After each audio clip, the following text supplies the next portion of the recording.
නමස්කාර වේවා බුදුරුවනට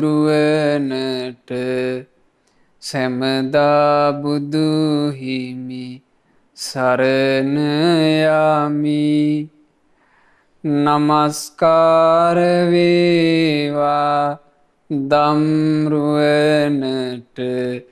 සැමදා සදහම් සරණ යමි.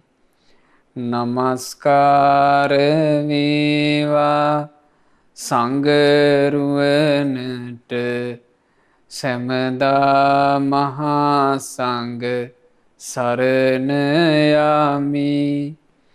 නමස්කාර වේවා තුනුරුවනට සැමදා තිසරණ සරණ යමි. සාදු සාදු සාදු. මාගේ ගුරු දේවෝත්තම කල්යාණ මිත්‍ර පරම පූජනීය පින්වත් ලොකු ස්වාමීන් වහන්සේට ගෞරවාදර වන්දනාව වේවා. සාදු සාදු සාදු. ගරුතර මහා සංඝරත්නයන් අවසරයි.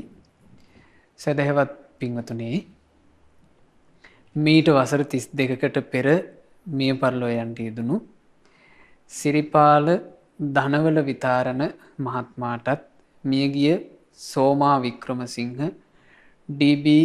අදස්සූරිය, ලාල් පෙරේරා යන මේ හැම දෙනාට පින් අනුමෝදනා කරන අදහසින් අද මේ ධම්මෝසද සද්ධර්ම දේශනාවට අනුග්‍රහය දරන්නේ පින්වත් ඉන්දිරා අදස්සූරිය මහත්මිය සහ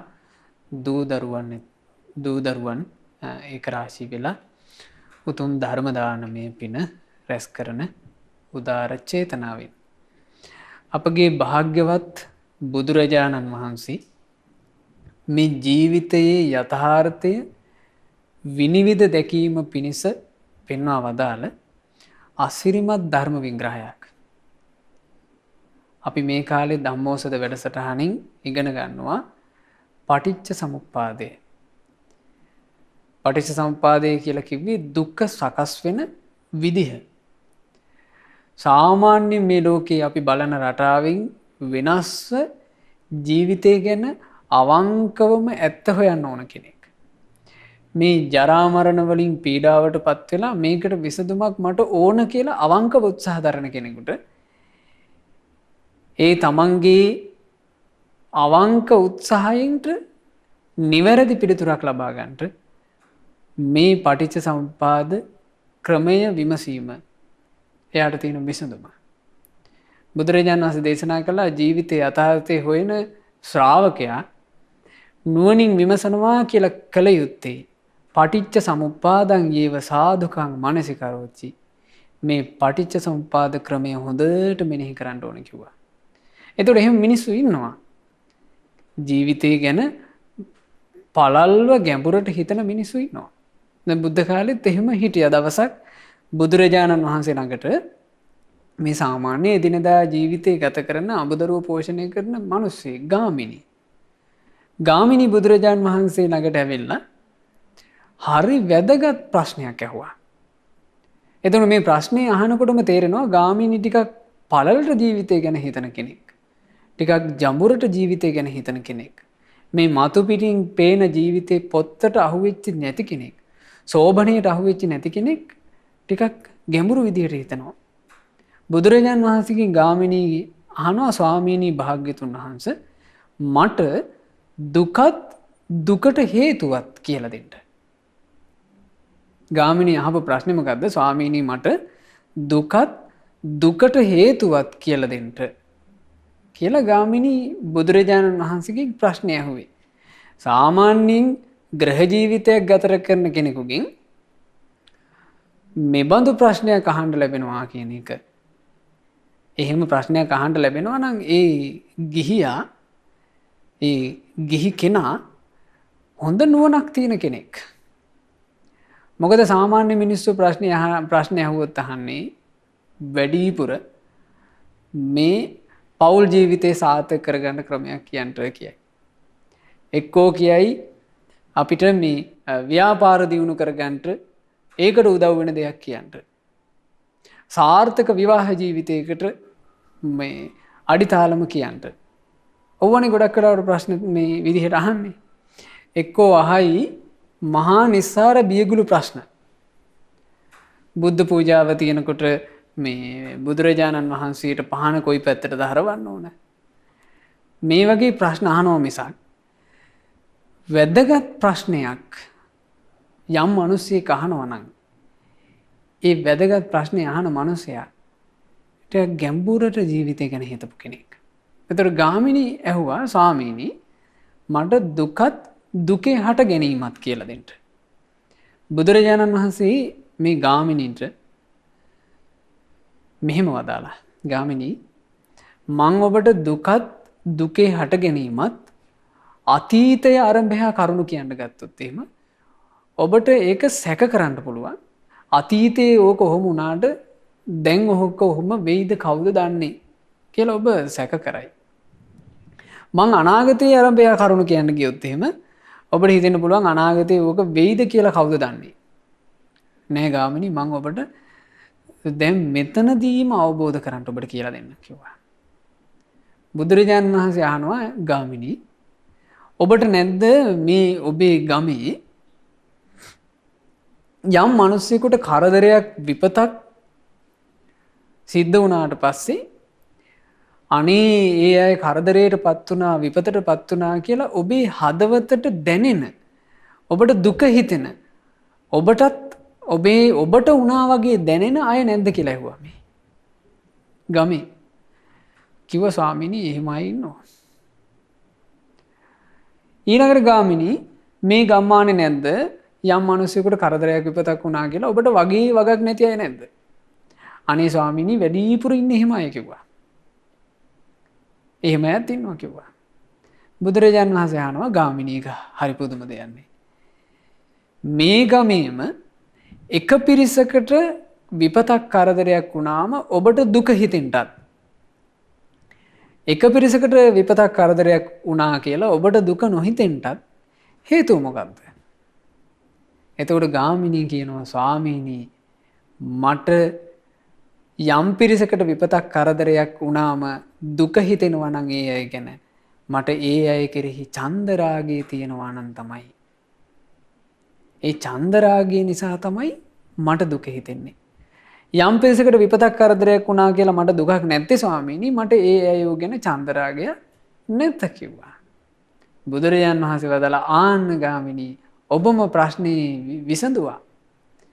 එහෙනම් මේ දුක කියන එක කුමක් හේතුවෙන්ද හටගන්නේ? තණ්හාව නිසා හටගන්නේ. කියනවා ගාමිණී ඔබ යම් දවසක ඔබේ මේ බිරිඳ ඔබ විවාහ වෙලා ඉන්න කාන්තාව ගැන ඇයව දැක්කේ හෝ නැත්තම් ඇය ගැන කවුරු හෝ කියපු කතාවක් මෙහෙම හරි ලස්සන ගෑනු කෙනෙක් ඉන්නවා කියලා ඇය ගැන කියපු කතාවක් ඇහුවේ නැත්තම් ඇයව නොදැක්ක ඇය ගැන නොඅසා ඉන්න තාක් ඔබට ඇය ගැන අදහසක් තිබුණද කියලා අහනවා. නෑ ස්වාමීනි අදහසක් තිබුණේ නෑ කියනවා. හැබැයි යම් කලෙක ඇයව ඇස් දෙකෙන් දැක්කද? ඇය ගැන ಗುಣ කතනයක් අහන්න ලැබුණාද? ආන්න චන්දරාගේ බැසගත්තා. ඒ තුලිනුත් තේරුම් ගන්නට කියනවා දුකට හේතුව චන්දරාගයමයි තණ්හාවමයි. චන්දරාගය කියලා කිව්වේ තෘෂ්ණාව. තෘෂ්ණාවමයි දුකට හේතුව කියලා ඔය පරියායමුත් තේරුම් ගන්න කිව්වා. බුදුරජාණන් වහන්සේ වදාළනේ තණ්හාය ජායති සෝකෝ තෘෂ්ණාව නිසා ශෝකය හටගන්නේය. තණ්හා ජායතේ භයං තණ්හාව නිසා භයද උපදින්නේය. තණ්හාය විප්පමුත්තස්ස ඔය තණ්හාවෙන් ගැලවිච්චි දවසට නත්ති සෝකෝ ශෝකයක් නැත කුතෝ භයං බයක් කොයින්ද? ඒ තමයි රහතුන්ගේ දහම. තණ්හාව නැති තැන ශෝකය නැත. තණ්හාව නැති තැන බය නැත. කොහොමද පින්වතුනි තණ්හාව නැති තැන ශෝකයක් නැති වෙන්නේ? තණ්හාව නැති තැන මේ දුක නිසා හටගන්න බය නැති වෙන්නේ. බුදුරජාණන් වහන්සේ අපට පැහැදිලි කරලා දේශනා කළා තණ්හාව නිසා ශෝක කිරීම ඊළඟට මේ ජරා මරණ දුක ඒ දුක නිසා හටගන්න බය කොහොමද උපදින්නේ? ඔන්න තණ්හාව තියෙනවා. තණ්හාව ආකාර 6යි. අපි ඉගෙන ගත්තා රූප තණ්හා, ශබ්ද තණ්හා, ගන්ධ තණ්හා, රස තණ්හා, පොට්ටබ්බ තණ්හා, ධම්ම තණ්හා කියලා තණ්හාව 6 ආකාරයි. ඒ කියලා කිව්වේ රූප කෙරෙහි තණ්හාව හට ගන්නවා. දැන් තණ්හාව කියන එක අපි අර්ථ වශයෙන් තෝරගත්තා ගිය වතාවේ වැඩසටහනේ. තණ්හාව කියලා කිව්වේ මොකද්ද? ආස්වාදයෙන් එළි යාම තණ්හාවයි. රූප කෙරෙහි ආස්වාදයෙන් එළි යනවා. ශබ්ද කෙරෙහි ආස්වාදයෙන් එළි යනවා. ගන්ධ සුවඳ කෙරෙහි ආස්වාදයෙන් එළි යනවා. රස කෙරෙහි ආස්වාදයෙන් එළි යනවා. අරමුණු කෙරෙහි ආස්වාදයෙන් එළි යනවා. පහස කෙරෙහි ආස්වාදයෙන් එළි යනවා. ඔය තමයි තණ්හාව. ඒ තණ්හාව තිබීම නිසා ග්‍රහණය වෙනවා. ග්‍රහණය වෙන්නේ මොනවටද? එක්කෝ කාමයට ග්‍රහණය වෙනවා කාමෝපාදාන. එක්කෝ දෘෂ්ටි වලට ග්‍රහණය වෙනවා දිට්ඨි උපාදාන. එක්කෝ මම කියන හැඟීමට ග්‍රහණය වෙනවා අත්වාද උපාදාන. එක්කෝ සීල ව්‍රත වලට ග්‍රහණය වෙනවා සීලබ්බත උපාදාන. ඔන්න එතකොට තණ්හාව නිසා උපාදානෙ හටගත්තා. දැන් ග්‍රහණය වුණා. ග්‍රහණය වුණාට පස්සේ ග්‍රහණය වීම නිසා ග්‍රහණය වෙච්චි ජීවිතේ කර්මය කියන කුඹුර හැදෙනවා. කම්මං කෙත්තං. විඥාණය කියන බීජය බැසගන්න ස්වභාවය බැසගන්න පරිසරය හැදෙනවා. තණ්හාව කියන පෝෂණය තණ්හාව කියන වතුර ටික ලැබෙනවා. එතකොට කම්මං කෙත්තං කර්මය කෙතවි විඥානම් බීජං විඥානේ බිජුවි තණ්හා ස්නේහෝ තණ්හාව කියන ජලය ලැබෙන තැන ඒ කිව්වේ මොකද්ද? භවය. කාම තණ්හා, භව තණ්හා මේ ඒ එතන කිව්වේ භවය. කාම භව ඊළඟට රූප භව අරූප භව කියන මේ භවය හට ගන්නවා. උපාදාන තියෙනවනම් භවය හට ගන්නවා. එතකොට ඔන්න දැන් භවය තියෙනවා. භවය කියලා කිව්වේ මොකද්ද? කර්මයේ කෙතවීම, විඥානයේ බීජේ වීම, තණ්හාව කියන දිය ලැබීම. ඔය තුන තියෙනකොට ඉපදිනවා. එක්කෝ බිත්තරේ ඇස්සේ උපදිනවා, එක්කෝ අම්මගේ කුසේ උපදිනවා, එක්කෝ තෙත් පරිසරයේ උපදිනවා, එක්කෝ ඒ තුනෙන්ම පරිබාහිරව හරි උපදිනවා. උපදින්නේ කොමක් නිසාද? භවයේ තියෙද්දි. උපන්නානම් ඉපදිච්ච කෙනාට ඉපදිච්ච කෙනාම නාකි වෙනවා. ඉපදීම නිසාම ලෙඩ වෙනවා. ඉපදීම නිසාම මරණයටපත් වෙනවා. ඉපදීම නිසාම ප්‍රිය වූ අයගෙන් වෙන්වීමේ දුක විඳින්න වෙනවා. ඉපදීම නිසාම අප්‍රිය අමනාප පුද්ගලයන් අප්‍රිය අමනාප දේවල් එක්ක එකතු වෙන්න වෙනවා.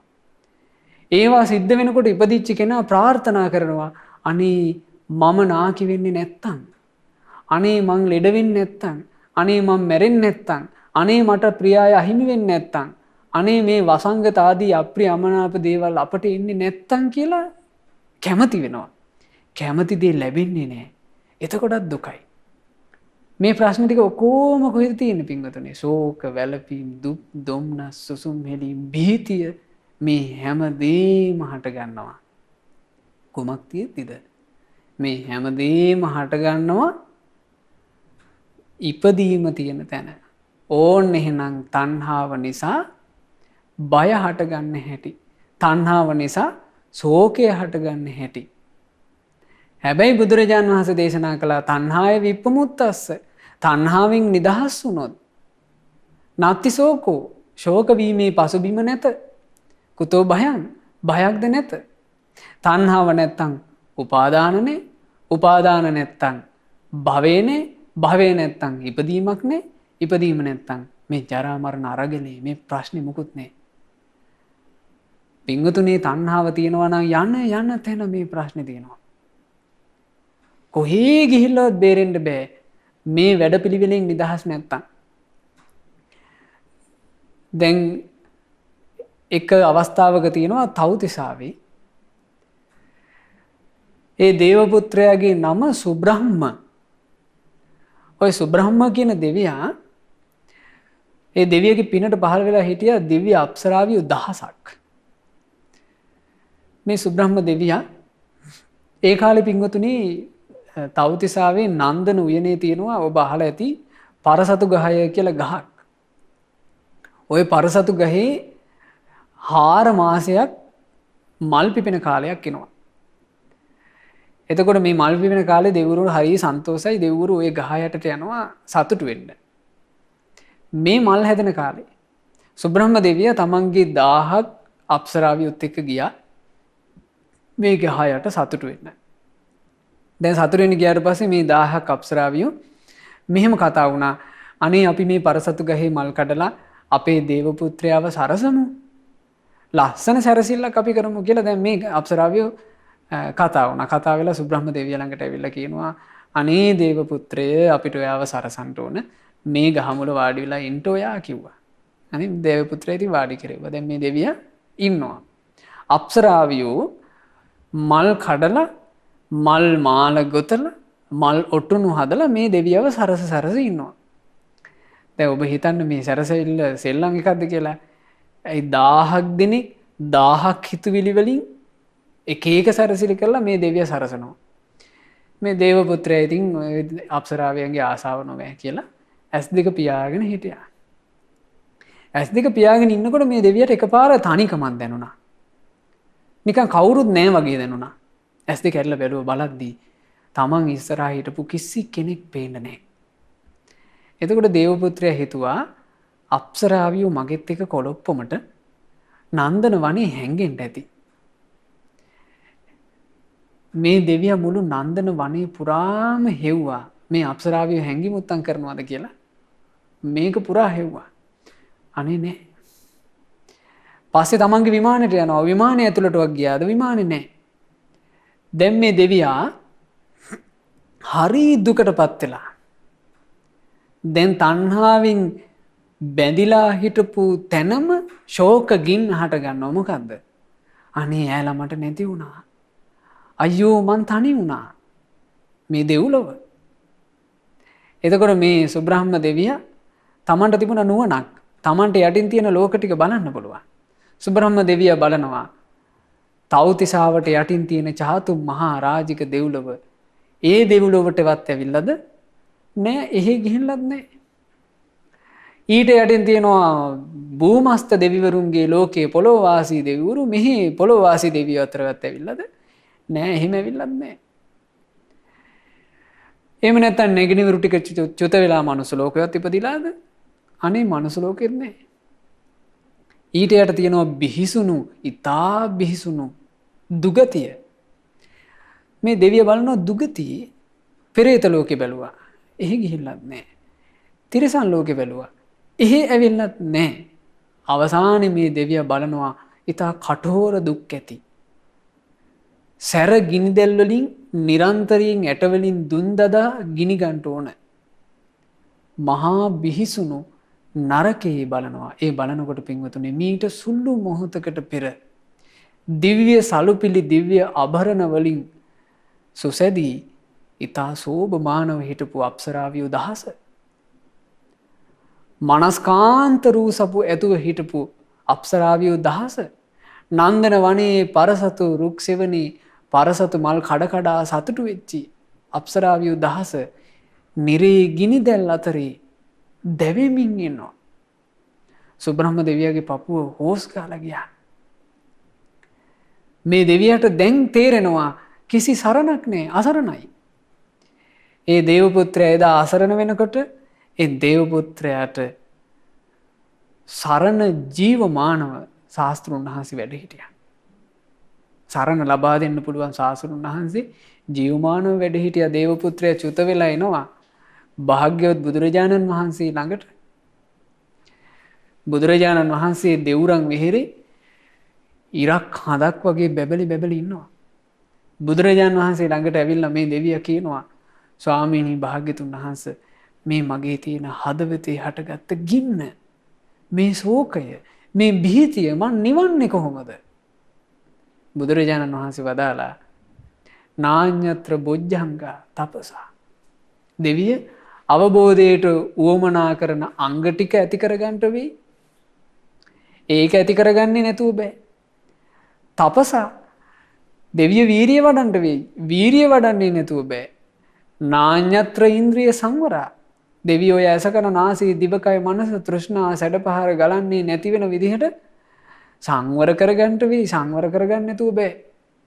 නාඤ්‍යත්‍ර සබ්බ නිස්සග්ගා. මේ හැම කෙලෙස් ගැටයකින්ම දෙවිය නිදහස් වෙන්න වෙයි. එහෙම නැතුව බෑ.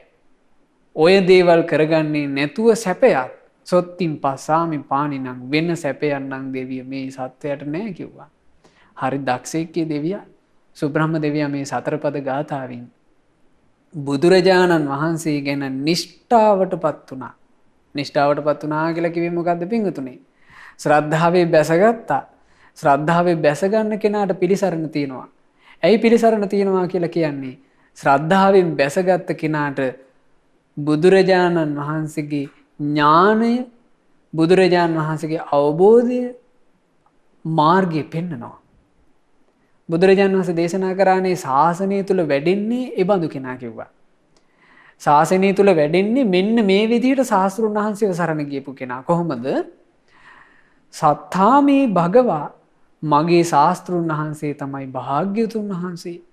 ශාවකෝ හමස්මි මම ශ්‍රාවකයා වෙමි. ජානාති භගවා භාග්‍යතුන් වහන්සේ සියල්ල දන්නාසේක. අහං න ජානාමි මම මොකවත් දන්නේ එකෙක් නෙවෙයි. ආන් එතන අපි ඉන්නවනම් අපට ශාස්ත්‍රුන් වහන්සේගේ සරණ තියෙනවා. ඒ ශාස්ත්‍රුන් වහන්සේ නේද පින්වතුනි මේ වැඩපිළිවෙල අල්ලගත්තේ. දැන් බලන්න බුදුරජාණන් වහන්සේ ජරා මරණ වලට හේතුව හොයාගත්තා ඉපදීම. ඉපදීමට හේතුව හරියටම හොයාගත්තා භවය. භවයට හේතුව හොයාගත්තා උපාදාන. උපාදානයට හේතුව තණ්හාව කියලා සම්බුදු නුවණින් නේද මේක හොයාගත්තේ. මේක බුදු නුවණින් පහදලා නොදෙන්න අපට පහදව ගන්නට වෙන විදිහක් නැහැ. වෙන කෙනෙක් මේක හිතන්න ගියොත් ආකුල වෙනවා. බුදුරජාණන් වහන්සේගේ ඥානය තුලින් තමයි අපට මේ ජීවිතයේ දකින බුදුරජාණන් වහන්සේගේ ධර්මය අවබෝධ කරපු ශ්‍රාවකයෝ කියන්නේ. ධර්මය අවබෝධ කරගත්තට පස්සේ ඒ ශ්‍රාවකයා කියනවා ස්වාමීනි භාග්‍යතුන් වහන්සේ වහලා තිබුණ දෙයක් ඇරලා පෙන්නවා වගේ. එතකොට මේ ජීවිත පැවැත්ම හැදෙන විදිහ වහලා තිබුණේ බුදුරජාණන් වහන්සේ ඒක විවෘත කරලා පෙන්නවා. ස්වාමීනි භාග්‍යතුන් වහන්සේ අනිත් පැත්ත හරවලා තිබ්බ එක හයි පැත්ත හැරෙවුවා වගේ. මේ ජීවිතේ පැවැත්ම හැදෙන විදිහ අපි අනිත් පැත්ත හරවගෙන ඉන්නේ අපි මුලා වෙලා. බුදුරජාණන් වහන්සේ පටිච්චසමුප්පාදයේ තුලින් හරි පැත්ත කියලා දෙනවා. ස්වාමීනි මාර්ගයේ පටලැවිච්ච කෙනෙකුට පාර පෙන්වනවා වගේ. අපි මේ ජරා මරණ වලට හේතු මුකුත් දන්නේ අපි ආකූල වෙලා විඳවනවා මේ සසරේ. බුදුරජාණන් වහන්සේ මේක හටගත්තේ මෙහිමයි කියලා පාර පෙන්නනවා. ස්වාමීනි අන්ධකාරේ ඉන්න ඇස් පේන මිනිහෙකුට රූප බලාපන් කියලා පහන දැල්වුවා වගේ කියනවා. එහෙම තමයි සරණ ගියේ. ඒ සරණ තුල තමයි අපට සැනසෙල්ල තියෙන්නේ. දැන් බුදුරජාණන් වහන්සේ උතුම් සම්බුදු නුවණින් තණ්හාවට හේතුවත් අවබෝධ කළා. කිස්මින් සති තණ්හං හෝති. තණ්හාව තියෙන්නේ මොකක් තිබ්බොත්ද? කිම් පච්චය තණ්හාති. කුමක් ප්‍රත්‍යෙන්ද තණ්හාව? එසේ නුවණින් මෙනෙහි කරනකොට සම්බුදු නුවණට අහු වෙනවා. වේදනාය සති තණ්හං හෝති. වේදනාව තියෙද්දී තමයි තණ්හාව තියෙන්නේ. වේදනා පච්චය තණ්හා. වේදනාව නිසා තමයි තණ්හාව හටගන්නේ. වේදනා කියලා කිව්වහම පින්වතුනි අපි සාමාන්‍යයෙන් වචනින් ගන්නවා විඳිනවා කියලා. ඇත්තටම වේදනා කියලා කියන්නේ විඳිනවා කියන අදහසින්. නමුත් විඳිනවා කියලා විතරක් ගත්තට අපට වේදනාව කියන එක සම්පූර්ණයෙන් තෝරගන්න බෑ. වේදනා කියලා කියන්නේ මේ ලක්ෂණයෙන් කියනවා. මේක තියෙන නෙත්තිප්ප කරන පොත් වහන්සේගේ ඉෂ්ට අනිෂ්ට අරමුණු විඳීමේ ලක්ෂණයෙන් යුක්ත නිසා ඒට වේදනා කියයි. ඉෂ්ට අරමුණත් විඳිනවා. අනිෂ්ට අරමුණත් විඳිනවා. ඉෂ්ට අරමුණ කියලා කිව්වේ සැප උපද්දන. ඒ අරමුණත් විඳිනවා. අනිෂ්ට අරමුණත් විඳිනවා. විඳින ස්වභාවය නිසා තමයි ඒකට කියන්නේ. ඒ ලක්ෂණය නිසා වේදනා කියනවා. මොනවද විඳින්නේ? සුඛම්පි වේදේති. සැපද විඳි. දුක්ඛම්පි වේදේති. දුකද විඳී. අදුක්ඛම සුඛම්පි වේදේති. සැප දුක් රහිත බවත් විඳී. එතකොට විඳීමෙන් නිදහස් වුණා කියලා තැන නැහැ. එක්ක සැප විඳිනවා, එක්ක දුක විඳිනවා, එක්ක දුක් සැප රහිත බව විඳිනවා. ඒක මෙහෙම තේරුම් ගන්නට කියනවා. ඔන්න දඩයක්කාරයෙක් මුවෙක් පස්සේ පන්නගෙන යනවා. මේ මුවා පස්සේ පන්නගෙන යනකොට මේ මුවා දැන් මුවෙක් දුවන්නේ පින්වතුනි කැලේ පොඩි කරගෙනනේ. එතකොට කැලේ තුල මුවා ගියපු පාර හිටිනවා. තනකොළ තැලිලා පොඩි වෙලා මුවා යන පාර හිටිනවා. දඩයක්කාරයා ඒ ඔස්සේ තමයි මේ මුවාව හොයාගෙන යන්නේ. හැබැයි මේ හොයාගෙන යද්දි මෙන්න ගල් තලාවක් අහු වුණා. දැන් ගල් තලාවේ පාර හිටින්නේ නැහැ. එතකොට දඩයක්කාරයා කරන්නේ මේ ගල් තලාව දිගේ ඉස්සරහට යනවා. ඒ ඉස්සරහට යනකොට ආයෙ පේන්න ගන්නවා තනකොළ තැලිලා පොඩි වෙලා තියෙනවා. එහා පැත්ත ගල් තලාවෙන් එහා පැත්තට මේ මුවා දුවලා. එතකොට දඩයක්කාරයා නිෂ්ඨාවකටපත් වෙනවා. මොකන්ද? එහෙනම් මේක කරලා තියෙන්නේ මේ තනකොළ ගොල්ල දිගේ දුවගෙන ඇවිල්ලා මූ ගල් තලාව දිගේ දුවලා එහා පැත්ත තනකොළ ගොල්ලෙන් එහා පැත්තට පැනලා තියෙනවා කියන නිෂ්ඨාවටපත් වෙනවා. නැතුව තනකොළ ගොල්ල දිගේ දුවගෙන ඇවිල්ලා අර ගලගාවේ මූ අතුරුදහන් වුණා නෙවෙයිනේ. මූ ගල් තලාව උඩින් දිව්වා. ආන්නේ වගේමයි ශ්‍රාවකයාට නුවණින් සිහි කරනකොට තේරෙනවා කියනවා. සැපය විඳීම තේරෙනවා. දුක විඳීමත් තේරෙනවා. ඒ දුක් සැප දෙකම නැත්තම් එතනත් පිංගුතුනේ විඳිනවා. එතෙන්ද කියන්නේ දුක් සැප රහිත බව. උපේක්ෂාව විඳිනවා. ඔය විඳින අදහසින් තමයි මේකට වේදනා කියලා කියන්නේ. බුදුරජාණන් වහන්සේ වේදනාව උපමා කළා වේදනා බුබ්බුලු උපමා. වේදනාව කියලා කියන්නේ දිය බුබුල වගේ. වහා සිදී බිඳී යන දිය බුබුලක් වගේ. දිය බුබුල කියන එක නිස්සාරවත් ඒක ඉක්මනට බිඳලා යනවා. ඔය වගේ කිව්වා වේදනාව. පටිච්ච සමුප්පාදයේ ඇතුලේ වේදනාව තෝරනකොට බුදුරජාණන් වහන්සේ වේදනාව 6 ආකාරයකට තෝරනවා. එතකොට පටිච්චසමුප්පාද ක්‍රමයේ තුල ශ්‍රාවකයා වේදනාව ගැන දැනගෙන ඉන්න ඕනේ මේ විදිහට. කොහොමද? චෛමේ භික්කවේ වේදනා කායා මහණෙනි විඳීම් 6යි. මොනවද මේ විඳීම් 6? ඇසේ ස්පර්ශයෙන් හටගන්න විඳීම. චක්කු සම්පස්සජා වේදනා. ඇසේ ස්පර්ශය නිසා හටගන්න විඳීම. කනේ ස්පර්ශය නිසා හටගන්න විඳීම. නාසයේ ස්පර්ශය නිසා හටගන්න විඳීම. දිවේ ස්පර්ශය නිසා හටගන්න විඳීම. කයේ ස්පර්ශය නිසා හටගන්න විඳීම. මනසේ ස්පර්ශය නිසා හටගන්න විඳීම. එතකොට විඳීම් කීයද? 6යි. විඳීම් 6 ඔය විදිහට කෙනෙක් දන්නවා නම් බුදුරජාන් වහන්සේ දේශනා කළා එයාට විශේෂ ඥානයක් තියෙනවා. ඒ ශ්‍රාවකයාට තියෙනවා වේදනාය ඥානං. විඳීම ගැන නුවණක්. විඳීම කියන්නේ මේක කියලා. වේදනාව ආකාර 6යි කියලා ඔබ දන්නවනම් ඒක පින්වතුනි බුද්ධ ශාසනයක් තුල ශාස්ත්‍රෝන් වහන්සේගේ දහම් කතාව අසා ඔබට ඇති වෙච්ච විශේෂ නුවණක්. ඒක ශාස්ත්‍රෝන් වහන්සේ කෙරෙහි ශ්‍රද්ධාවෙන් තමන්ගේ හදවතේ තැම්පත් කරගත යුතු එකක්. ඒක ඔබේ ජීවිතයේ සුවපත් භාවයට පත් කරවන නුවණක්. ඉතින් භාග්‍යතුන් වහන්සේ දේශනා කළා ඔය විදිහට විඳීම 6 ආකාරයකට තේරුම් ගන්න ඕන කිව්වා, විග්‍රහ කරගන්න ඕන කිව්වා. හැබැයි මේ වේදනාවේ ස්වභාවය තමයි දැන් ඇසේ ස්පර්ශයෙන් විඳීම් හට ගන්නවා කියලා කියන්නේ මොකද්ද? ඇසේ ස්පර්ශයේ මුල් කරගෙන එක්ක සැපත් විඳිනවා, එක්ක දුකත් විඳිනවා, උපේක්ෂාවත් විඳිනවා. ඉතින් එහෙම ගත්තොත් එහෙම මේක 18 ආකාරයකට අපිට විග්‍රහ කරගන්න පුළුවන්. මේ 3 ආකාරයෙන්ම විඳිනවා. සාමාන්‍යයෙන් සිද්ධ වෙන්නේ මේ පිළිවෙලට පින්වතුනි. දැන් එතකොට වේදනාව තියෙනකොට තමයි එතනින් එහා ඔකෝම ටික හටගන්නේ. වේදනාව තියෙද්දි වේදනාව මුල් කරගෙන තණ්හාව හට ගන්නවා. දැන් ස්පර්ශය කියන වචනය වේදනාව හටගන්න හේතු වෙන්නේ ස්පර්ශය.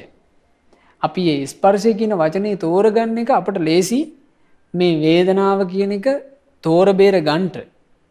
දර බුදුරජාණන් වහන්සේ තමයි ඒකත් නුවණින් විමසුවේ. බුදුරජාණන් වහන්සේ විමසුවා කියනවා මේ 6 ආකාර වූ වේදනාව තිබේ. මේ වේදනාව කිම් පච්චය කුමක් නිසාද? එතකොට බුදුරජාණන් වහන්සේට අවබෝධ වුණා වේදනාව හටගන්නේ පස්ස පච්චය ස්පර්ශ නිසා. ස්පර්ශය කියලා කිව්වේ මොකද්ද? කාරණා තුනක් එකතු වීම ස්පර්ශය. කාරණා තුනක් එකතු වෙනවා. මොනවද ඒ කාරණා තුන? ඇසයි රූපයි විඥානයයි කියන තුන එකතු වෙනවා. දැන් මේ සමහර වචන, ඒ කියන්නේ විඥානය වගේ වචනයක් ඔබට මේ දහම් කතාව අහන බොහෝ දෙනෙකුට මේක තේරෙන්න පුළුවන්. නමුත් විඥානය කියලා කිව්වට නොතේරෙන කෙනෙක් ඉන්නවා නම් ඒක ඒ විදිහට මතක තියාගන්න. අපි මේ ඉදිරි වැඩසටහන් වලදී මේ ගැන හොඳට පැහැදිලි කරලා දෙනවා. දැනට මතක තියාගන්න කාරණා තුනක් එකතු වීම ස්පර්ශය. මොනවද ඒ කාරණා තුන? ඔන්න ඇසේ ස්පර්ශය හටගන්නේ ඇසයි රූපයි විඥානයයි කියන තුන එකතු වුණා. ඒ එකතු වීමට අපි කියනවා නම ඇසේ ස්පර්ශය. තින්නම් සංගති පස්සෝ. කරුණු තුනේ එකතු වීම ස්පර්ශයයි.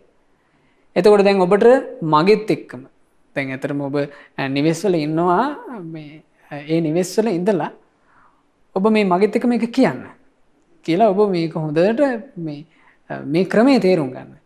ස්පර්ශය කියන්නේ එතකොට කොහොමද කනේ ස්පර්ශය? කනයි ශබ්දයයි විඥානයයි එකතු වීම. නාසයේ ස්පර්ශය නාසයයි ගන්ධ සුවඳයි විඥානයයි එකතු වීම. දිවේ ස්පර්ශය කිව්වේ දිවයි රසයි විඥානයයි එකතු වීම. කයේ ස්පර්ශය කියලා කිව්වේ කයයි පහසයි විඥානයයි එකතු වීම. මනසේ ස්පර්ශය කිව්වේ මනසයි අරමුණයි විඥානයයි එකතු වීම. එතකොට ඔය ක්‍රමයට තමයි විඳීම හටගන්නේ. ස්පර්ශය තියෙද්දී. දැන් බලන්න ඔය සිද්ධිය තෝරන්න මම ඔබට කතාවක් කියන්න. එක භික්ෂුවක් ඒ භික්ෂුන් වහන්සේ ඈත පිටිසර පළාතක තමයි උන්වහන්සේ වෙහෙරක වැඩ හිටියේ. ඔය ඈත පිටිසර පළාතට සැවැන් නුවර ඉඳලා භික්ෂුවක් වැඩම කළා. ඒ භික්ෂුව මේ එහෙම ධර්මයේ හැසිරෙන්න එහෙම මහා උනන්දුවක් තිබ්බ කෙනෙක් නෙමෙයි. ඉතින් මේ ලාමක අසත්පුර සැසුරක් නිසා මේ භික්ෂුව හරින් නැස්පැත්තේකට වැටෙන්න ගිහිල්ලා බේරුණා. අර භික්ෂුව දවසක් මේ සැවැන් නුවර ඉද්දි දානෙකට වැඩියා සිරිමා කියලා වෙසඟනක් බුද්ධ ශාසනය පැහැදුනා පින්වතුනි. ඒතර වෙසඟනක් කියලා කිව්වහම ගණිකාවක් වෛශ්‍යාවක් කියලා අපි සාමාන්‍යයෙන් කියනවා. නමුත් මේ සිරිමාව කියලා කියන්නේ කඩා හැලෙන රූප සෝභා. හරි හැඩයි. මේ හැඩකාර රූපේ අර භික්ෂුව හරියට හිතට ගත්තා. මේ භික්ෂුව අර පිටිසර පළාතේ ඉන්න භික්ෂුව ළඟට ගිහින් කියනවා මේ සැවැන් නුවර එහෙම ළඟද වැඩි නැද්ද කියලා. ඒ භික්ෂුව කියනවා නෑ ඉතින් එහෙම මේ ළඟදී නම් වැඩි නෑ. ඒ මොකෝ විශේෂේ? කිව්වා අපේ බලන්න එපෑ අර සිරිමා කියලා දවසට කහවණු දහසක් ගත්තනේ එක මිනිහෙකුගෙන්. ආන්න දැන් බුද්ධ ශාසනය පැහැදිලා දම් බෙදනවා. මං දාන්නට වැඩියා බලන්න එපැයි ලස්සන කියලා වර්ණනා කළා. දැන් මේ වර්ණනාව කරනවා කියලා වෙන්නේ මොකද්ද? වර්ණනාව කරනකොට අර පිටිසර භික්ෂුවට දැන් මේ ක්‍රියාවලිය සිද්ධ වෙනවා. මොකද්ද? මේ පිටිසර භික්ෂුව ගාව තියෙනවා කන. කනට ඇහෙනවා මේ සිරිමා ගැන කියන කතාව. ඒක තමයි ශබ්දය. මෙතෙන්ට එකතු වෙනවා විඥානේ. මේ තුනම එකතු වුණාට පස්සේ ඔන්න හටගත්තා කනේ ස්පර්ශයෙන් විදීමක් හටගත්තා. ඒ විදීම හරි සැපයි. හප්පේ ඒ සිරිමා දකින්න ඇත්නම්. ඒ සිරිමා බෙදෙන දන් හැන්දක් පිළිගන්න මට යන්න ඇත්නම්. දැන් ඔන්න වැඩ කරනවා. දැන් වේදනාව නිසා ඊළඟට හටගන්නේ මොකද්ද? තණ්හාව හටගන්නවා. තණ්හාව හටගන්නවා වේදනාව නිසා. දැන් සිරිමා ගැනම චේතනා පහළ වෙනවා. මේ තණ්හාව හටගෙන මේ භික්ෂුව අර සැවැත්නුවර ඉඳලා මේ අර පිටිසර පළාතේ ඉඳලා දුර බැහැර ගෙවාගෙන සැවැත්නුවරට එක්කන් ආවනේ මේ තණ්හාව විසින්. ඒ එකතු කරගෙන ඇවිල්ලා ඔන්න භික්ෂුව යනවා සිරිමාගේ දානෙට. සිරිමා එදා දානේ බෙදන්න ආවේ නැහැ. එදා සේවිකාවෝ ටික තමයි දම් බෙදන්නේ. එතකොට මේ භික්ෂුව මේ කලබලෙන් අහනවා කෝ අපගේ මහා උපාසිකා කිව්වා අනේ ස්වාමීනි අපගේ මේ සිරිමා උත්තමාවි අනේ තුමිය මේ රෝගාතුර වෙලා හරි අමාරුයි කිව්වා. එතකොට කිව්වා ඉතින් කමන්නේ සංඝයාට වඳින්න හරි එක්කන් එන්න කිව්වා. ඉතින් දානේ බෙදලා ඉවරුණාට පස්සේ අර සේවක සේවිකාව සිරිමාව වත්තම් කරගන්නවා කියවම තේරෙනවනේ ඔබටනේ. 4 දිනක් විතර අල්ලගෙන බොහොම අමාරුයි එකතු කරන් ආවේ. එතකොට පින්වතුනි ලෙඩෙක් දැක්කයින් පස්සේ අපිට අනුකම්පාවන්නේ හටගන්නේ. දැන් මේ භික්ෂුව තණ්හාවෙන් ඇලිලා ගිහිල්ලා ඉන්නේ. මේ භික්ෂුවට අර වත්තම් කරගෙන එන සිරිමාව පේන්නේ සුරාංගනක් වගේ. සම්පූර්ණ ග්‍රහණය වෙලා ගියා, ඇඹරිලා ගියා. මේ භික්ෂුව අර පාත්‍රය දානෙ ටික අරගෙන ගිහිල්ලා එහෙම්ම පාත්‍රේ පැත්තකින් තිබ්බා. අනේ සිරිමා ලෙඩ වෙලා. දැන් මේ භික්ෂුවට හිතෙනවා. අනේ සිරිමා ලෙඩ වෙලා ඉද්දි මට දාන්න එපා කියලා ප්‍රතික්ෂේප කළා. දන් නොවලදා ඉන්නවා මේ භික්ෂුව දැන්. දන් නොවලදා ඇඳේ වැතිරිලා හූල් ඉන්නවා. අයියෝ මේ සිරිමා නැති ජීවිතේ මට වැඩක් නැත කියලා. ඔය අතරේ සිරිමා කලුරිය කළා. සිරිමා කලුරිය කරාට පස්සේ භාග්‍යතුන් වහන්සේ මේ ඇඳට වෙලා හූල්ඩන කෙනාගෙත් බුදුරජාණන් වහන්සේලා කියන්නේ ආශ්චර්යයි. ඒ ශාස්ත්‍රූ සම්පත්තිය ජීවමානව මුණ ගැහුණා නම් ඒක කොයි තරම් භාග්‍යයක්ද. බුදුරජාණන් වහන්සේ කරුණාවෙන් බලනවා මේ භික්ෂුවට ධර්මය අවබෝධ කරගන්න තරම් මහා පිනක් තියෙනවා. ඒ පින භික්ෂුවට උපදින්න ඕන කියලා බුදුරජාණන් වහන්සේ කොසල් රජුරවන්ට පණිවිඩයක් යවුවා. රජතුමනි සිරිමා මියදුනාට ආදාහනය කරන්න එපා. සොහොනට ගිහින් දාලා සොහොනේ සත්ෙකුට කට ගහන්න බැරි වෙන්න ඔය මලකඳ රාජපුරුෂයෝ දාලා ආරක්ෂා කරන්න කිව්වා. භාග්‍යතුන් වහන්සේනේ කිව්වේ දැන් රකින්නවා. රකිද්දි දවස් 7 යනකොට මේක පිංගතුනේ මේ මලකඳ ඉද්දිමිලා නිල් වෙලා නවද්වාරයෙන් ඕජාව ගලනවා දැන්. බුදුරජාණන් වහන්සේ හරියටම 7 දවසකට පස්සේ භික්ෂූන්ට පණිවිඩයක් යවුවා. මහණෙනි අපි සිරිමාගේ මලකඳ තියෙන තැනට යන් කියලා. එතකොට අනිත් භික්ෂුන් වහන්සේලා ඉක්මනට දුවගෙන ඇවිල්ලා දැන් අනිත් භික්ෂුන් වහන්සේලා යාළු භික්ෂුන් වහන්සේලා දන්නවා මේ භික්ෂුව මේ සිරිමා ගැන හිත දැන් මේ ඇඳට වෙලා බොහෝම වේදනාවෙන් ඉන්නේ කියලා. අනිත් යාළු භික්ෂුන් වහන්සේලා ඇවිල්ලා කිව්වා ආන්න මේ භාග්‍යතුන් වහන්සේ සිරිමාවගේ අවසන් කටයුතු වලට වඩිනවා. ඔහෙ ඉන්නේ නැන්ද කියලා ඇහුවා. එතකොට ඔන්න මේ භික්ෂුවත් හනිකට ලැහැත් වෙලා යනවා. යද්දි පින්වතුනි ලං වෙන්න බැරි තරම් ගන්ධස්තරේ. ඇයි මේ කුණු වෙච්ච මලකඳින් ගඳ එනවා. බුදුරජාණන් වහන්සේ ඒ මොහොතේ එතන ඉඳලා බලන්න පින්වතුනි බුදු කෙනෙකුගේ කරුණාව මේකට ආන්‍යාගම් කාර්යෝ කොච්චර දොස් කියන්න ඇද්ද. මේ මැරිච්ච කාන්තාවකගේ මලකුණක් කුණු වෙන්න තියදී මුන්නහසේ මේ කරන විකාරය මොකද්ද ගගා කී දෙනෙක් දොස් කියන්න ඇද්ද. නමුත් උන්වහන්සේගේ මහා කරුණාව බුදුරජාණන් වහන්සේ අර මහා ජනකාය දැන් භාග්‍යතුන් වහන්සේ වඩිනවා කිව්වම මහා ජනකායක් එතෙන් එකතු වුණා. මිනිස්සු ඔක්කොම මේ නහය වහගෙන අපහසුවෙන් ඉන්නවා. බුදුරජාණන් වහන්සේ කොසල් රජුරුත් ඇවිල්ලා රජුරුවන්ගෙන් අහනවා රජතුමනි මේ මිය ගියපු තැනැත්ති කවුද? ස්වාමීනි මේ සිරිමා නොවේ. සිරිමාය කියලා කිව්වේ රජතුමනි මේ නගරේ හිටපු සුරූපී සෝබනී නේද?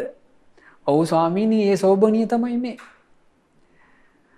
කිම මහරජේ මෑ තාමත් සිරිමාමද? නැතුව ස්වාමීනි මෑ සිරිමානේ. මහරජය සිරිමාව එක දවසකට ඇසුරු කරන්නට ඔබ මේ විජිතේ කීයක් එක පුරුෂයෙක්ගෙන් අය කරන්න කියලා පනවලා තිබුණාද? ස්වාමීනි කහවණු 1000ක් කිව්වා. එහෙනම් මහරජය අපි මෙතන ඉන්න පුරුෂයන්ට කියමු කහවණු 1000ක් දීලා සිරිමාව එක දවසකට නෙවෙයි හැමදාම අරගෙන යන්න කියලා අපි කියමු. කියලා බුදුරජාන් වහන්සේ කිව්ව රජුරවන්ට රාජපුරුෂයෙක් ලව කියවන්න කියලා සිරිමාවගේ දේහයට කහවණු 1000ක් දීලා අරගෙන ඵලයල්ලා කියලා. අනේ කහවණු 1000 කිව්වම කිසි කෙනෙක් නැහැ. බුදුරජාන් වහන්සේ අඩු කළා. කහවණු 100යි 10යි කියලා අඩු කළා. කිසි කෙනෙක් නැහැ. අවසානයේ භාග්‍යතුන් වහන්සේ වදාලා මේ කහවණු කිසිවක් එපා නිකම්ම අරගෙන යන්න කියලා. නිකම්ම අරගෙන යන්නවත් කෙනෙක් නැහැ. ඇයි? මේ ආශ්වාදයෙන් ඇලිලා තිබ්බ එකේ දැන් ආදීනව මතුවෙලා. මේ රූපය ආදීනව මතු කරලා අපි ලස්සනයි, හැඩයි, සුවඳයි කියලා හිතපු එක ආදීනව මතු කරලා. ඒ ආදීනව මතු වුණාට පස්සේ අර ස්වභාවය සම්පූර්ණයෙන් වෙනස් වෙලා යනවා. එතකොට කිසි සැප විඳීමක් නැහැ. ආශ්වාදයෙන් ඇලෙන්නේ නැහැ. ඒ ඇලෙන්නේ නැතිකොට ග්‍රහණය වෙලා යන්නේ නැහැ. එතනින් එහා දුක සකස් වීමට පසුබිම එතන නැහැ. ඉතින් අර භික්ෂුව එතන භාග්‍යතුන් වහන්සේ ධර්ම දේශනා කළා. ඒ ධර්මය අවබෝධ කළා. ඒ ධර්මය අවබෝධ කරගෙන ඒ භික්ෂුව නොබෝ කලකින්ම රහතන් වහන්සේ නමක් බවට පත් වුණා. එතකොට පිංගුතුනේ අපි දැන් ඉගෙන ගන්නේ ස්පර්ශයේ තියෙන තැන සය ආකාර වූ විඳීම තියෙනවා. විඳීම ආකාර 6යි. ඔය ආකාර 6න් යුක්ත විඳීම භාග්‍යතුන් වහන්සේ උපමා කළා දිය බුබුල වගේ. වැස්ස වහින වෙලාවට දිය බුබුලු හට ගන්නවා. හටගත්ත දිය බුබුල සැනකින් නැසිලා යනවා. ඔය වගේ විඳීම කියලා කියන්නේ පින්වතුනේ හටගත් සැනින් නැසී යන එකක්. ඉක්මනින් දිය බුබුල වගේ නැසි නැසි යනවා. නමුත් අපට හිතෙන්නේ එක දිගට විඳිනවා කියලා. අපිට සැප වේදනාවක් ඇති වුණත් ඒ සැප වේදනාව කියලා කියන්නේ මේ බිඳි බිඳි උපදින එකක්. ඒ බිඳි උපදින සැප වේදනාව කියන එකේ කිසි හරයක් නැහැ. හරියට නිකන් හිස් දිය බුබුල වගේ. නමුත් මේක එකටම සිද්ධ වෙනවා වගේ අපිට දැනෙන නිසා අපි සැප වේදනාව ශාෂෝ කියලා වැළඳ ගන්නවා. අපිට දුක් වේදනා එනකොටත් ඒකත් වහා බිඳි බිඳි හට ගන්න එකක්. නමුත් අපි මේ දුක් වේදනාවේදී කඩාගෙන වැටෙනවා අයියෝ කියලා. ඇයි ඒක එකට වෙලා අපට දැනෙනවා. මේ සැප විඳීම වේවා දුක් විඳීම වේවා උපේක්ෂා විඳීම වේවා මේ බිඳි යන එක අපට එකට වගේ දැනෙන්නේ ඇයි පින්වතුනි? ඇයි මේ විදීම ආසට රිංගලා ඉන්නවනේ පින්වතුනි මායාකාරයෙක්. කවුද මායාකාරයා? ඒ මායාව කුමක්ද? බුදුරජාණන් වහන්සේ මායාකාරයා කියලා කිව්වේ විඥාණයටයි. කවුද මායාකාරයා? විඥාණය තමයි මායාකාරයා. දැන් අපි මේ වේදනාව තෝරගන්නකොට අපි කිව්වනේ වේදනාව හටගත්තේ ස්පර්ශය නිසා කියලා. එතකොට ස්පර්ශය හටගන්න තැන ඕන අපි හිතමු ඇසේ ස්පර්ශයෙන් විදීමක් හටගන්නවා. ඇසේ ස්පර්ශයෙන් විදීම හටගද්දී ඇසේ ස්පර්ශය හටගන්න එපයි. ඇසේ ස්පර්ශය හටගන්න නම් මොනවද ඕනේ? ඇස ඕන, රූප ඕන, විඥානය ඕන. අන්න මායාකාරය එතන රිංගලා. බුදුරජාණන් වහන්සේ දේශනා කළා මායාකාරයෙක් හතරමං හන්දියක මැජික් එකක් පෙන්නනවා. දැන් මේ පුද්ගලයා පෙන්නන්නේ හතරමං හන්දියේනේ මැජික් එක. ඒතර මිනිස්සු හතර පැත්තේම ඉඳලා මේක බලනවා. එතකොට මිනිස්සු හතර පැත්තේම ඉඳලා බලලා මේ මිනිස්සු මෙතන බලන් ඉන්නේ මොකක්ද? ඔන්න දැන් මේ අපි හිතමු මේ මැජික් එකක් තියෙනවා නම් ප්‍රසිද්ධ කරනවානේ. ප්‍රසිද්ධ කරාම මිනිස්සු මේ යන්නේ මොනවා කියකද? යමල්ල අන්න මැජික් එක. අපි යම් බලන්න කියලා යනවා. එතකොට මිනිස්සු යන්නේ මොකේද? මැජික් බලන්න. මිනිස්සු බලාගෙන ඉන්නවා කටත් ඇරගෙන. මිනිසුන්ට මේක මැජික් එක බැලුවට මිනිසුන්ට හිතනවද මැජික් එක කියලා? මිනිසුන්ට පේන්නේ ඇත්ත වගේ. දන්නවා මේ බලන්නේ මැජික් එක කියලා. නමුත් මිනිස්සු වසඟ වෙලා යනවා. කටවලුත් ඇරගෙන කියලා අහුවෙනවා. ඇයි මේ? මායාවේ ස්වභාවය එයයි. සත්‍ය වසන් කරලා ඇත්ත වගේ බොරුවක් පෙන්නනවා. අන්න ඒකට කියනවා මායාව කියලා. ඒ වගේ වහා නැසි යන විඳීම මේ විඥානය කියන මායාකාරයා විසින් එකක් කරලා පෙන්නනවා. අපි හිතනවා එක දිගට සැප විඳිනවා. එක්කෝ අපි හිතනවා එක දිගට දුක් විඳිනවා. එක දිගට අපි හිතනවා මේ උපේක්ෂාව විඳිනවා කියලා. දැන් පින්වතුනේ වහා වේගෙන් වෙනස් වෙලා යන එකක් අපේ සාමාන්‍ය නුවණට අහුවෙයිද? අපි මේ පින්වතුනේ වෙනස් වීම පේන හිමීට වෙනස් වෙන එකේ වෙනස් වීම පේනවනේ.